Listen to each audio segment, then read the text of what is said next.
Tara Henley speaking freely why I resigned from the Canadian Broadcasting Corporation. She says, for months now, I've been getting complaints about the Canadian Broadcasting Corporation. Just months? That seems low.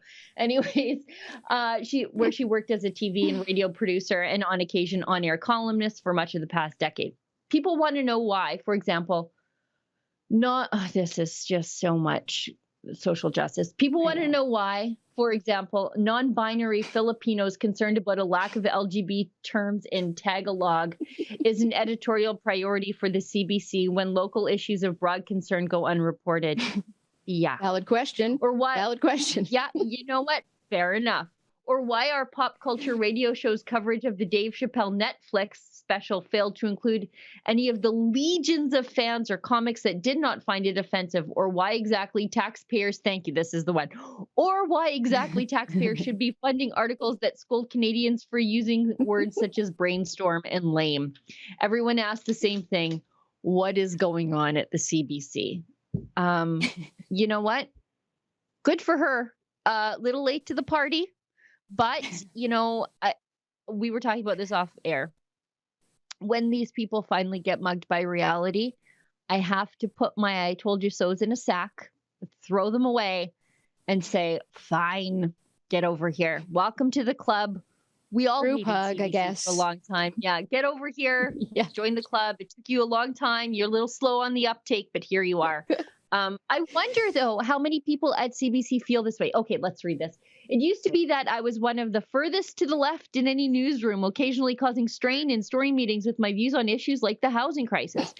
I'm now easily the most conservative, frequently sparking tension by questioning identity politics. This happened in the span of 18 months.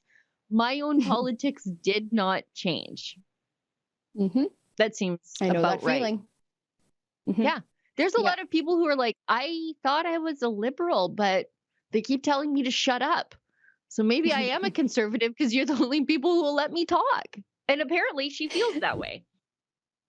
I really enjoyed, I saw, elements of myself, not as wasn't doing any reporting at that time, but just as a, individually, personally, for my own sort of, revolution moment or revelation, moment, figuring out that so much of what I believed was a lie. And really, we've said this before, I think even just you and I on your show, Sheila, that often conservatives and people who are left-wing don't have necessarily completely different values or beliefs or wanting to change certain things in society. We just see very different ways of going about it. And often it's just comes down to very simple things like how much we trust the government to take care of those jobs versus maybe personal charities, free market, etc. And really that's half the battle. And I think in other ways, not always, I'm not talking about like the far left, whatever, that's different, but there's a lot of stuff we can actually agree on if we get rid of all the stupid buzzwords and get away from the media and just talk as humans. So it was nice to read that because it was just a regular person thinking, what happened here? Have I changed? And you can see the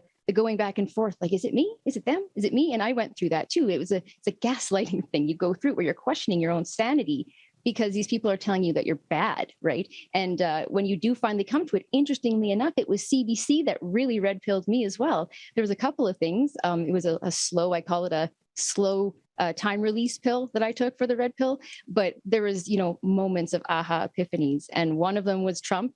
And another was the CBC's coverage on a local story that had a lot of racially charged tension. And I saw them literally lying after the court case documents came out, and I studied them. And I was mortified that they would stoke the fires of racial tension. And you could feel it. It was palpable in the communities around here. And they were doing that on purpose. And I was so sickened. And once you realize they're lying to you, then you question what else have they lied? And then the door's open and you can't go back. So good for her. I welcome her as well.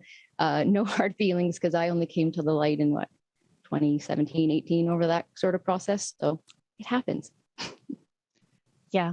Some of us are early adopters of good ideas and some of us take a little longer, but,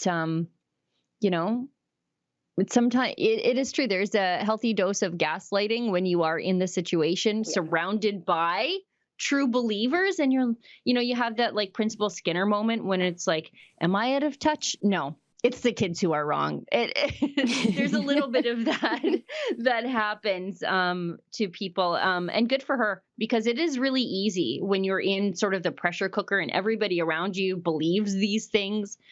And yeah, you do feel a little bit crazy because you don't believe them. And there's a lot of pressure to conform. So good for her. Good for her, you Yep. know. It's not easy. It's the hard road. And exactly. she sacrificed a good job, and I'm assuming it's benefits and all that. And she's taken a chance and going more independent. And I give a kudos. So. Yep. Yep. Yes. Thank you, Mr. Producer. She will be found on Substack now, so people can subscribe to her newsletter. I don't know her, but I am a fan of free thinkers.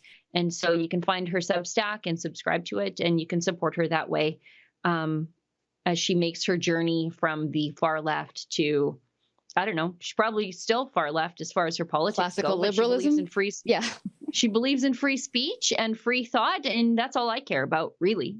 Being left alone. The world is in two factions now, and it's not political. It's the people who want to be left alone and the people who won't leave them alone. That's the political divide these days.